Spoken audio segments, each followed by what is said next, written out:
አንድ እህታችን ለብዙ ዘመናት በትዳር እየኖረች ልጅ አጥታ ብዙ ያልሄደችበት ቦታ የለም።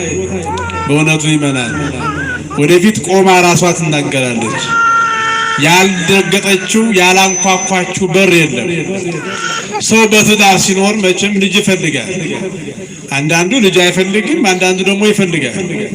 በብዙ መከራ ትዳሯ ሁሉ ተናግቶ ሀብት እያላት ጤና እያላት ሰላም አጣ ትዳሯ እስከመበተን የደረሰች ሴት ልጅ በማጣት ምክንያት እዚህ ቦታ መጥቼ አምና የካቲት አካባቢ ለቅዱስ ሚካኤል የብዙዎችን ታሪክ የለወጥክ በምልጃ የረዳ መልአክ እኔም ያንተ አገልጋይ ነኝ እርዳኝ ብዬ ስቅስቅ ብዬ እንደ ሳሙኤል እናት እንደ ሐና ነግሬው ተስዬ ሄድኩኝ። ይኸው በአመቱ ብላ ባለፈው መታ ሁለት መንታ ልጅ እግዚአብሔር ሰጥቷት እዚህ ቦታ ላይ እግዚአብሔርን አመስግና እያለቀሰች ለካ ደስታም ያስለቅሳል፣ ደስታም ለካ ያስመታልና እያለቀሰች የውስጧን ጉርለት የመላውን እግዚአብሔርን አመስግና ለቅዱስ ሚካኤል ስለቷን አስገብታ ሄዳለች።